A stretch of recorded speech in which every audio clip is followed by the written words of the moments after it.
Hey, Sean, I took some notes during your video. There's certainly some things that I wanted to go over, but there's some things that I just can't really help you out with. Like, for example, the internship or the student teaching. I'm not very familiar with how national works in that sense.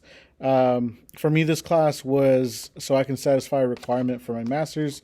But anyway, you had a question about how will students act now that COVID is kind of at the end, right? Or where they're coming back from COVID. And so, to answer that question, I think you just have to be prepared with a lot of different strategies to deal with certain things because every year after year, the kids are going to be different. You'll see that they have new challenges in behavior or new challenges in learning, and so just having a lot of strategies inside your toolbox is going to be helpful in preparing you to know how to think on your feet when some sort of situation arrives.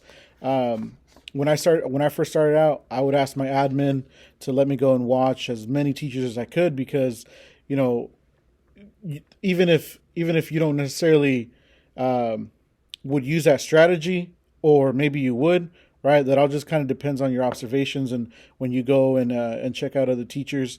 If you have a really supportive admin, I don't see why they would have an issue with that. That's what I did, and I stole a lot of ideas from people. I modified certain ones so that they fit my classroom, and what, just always wanted to learn as a teacher is going to prepare you to be able to deal with some of these situations that arise in your classroom. The other thing that you asked about is how can you improve. I know that this sounds like it would be a lot of work, or it sounds kind of silly, but what one thing that I would do when I first started teaching is I would have either my partner teacher, or I would have my on-site mentor. They would come in my classroom, record a lesson that I was teaching that day, and you know what? I'd rewatch it at home, or I'd rewatch it during my break, or whenever I had a chance, and I would make sure to kind of take notes and be like, okay, I need to modify this, or I need to adjust this, or maybe not even include certain things. And so, just watching myself teach, it was really helpful.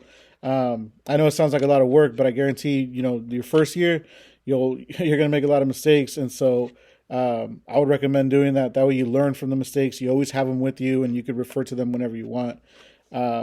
One of the other things you mentioned was sim school being a part of observations and field work experience.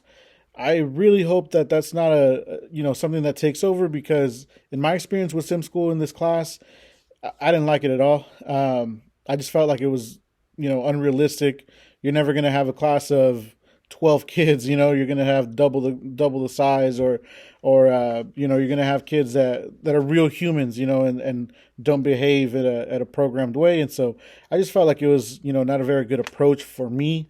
I could see how some people might like it.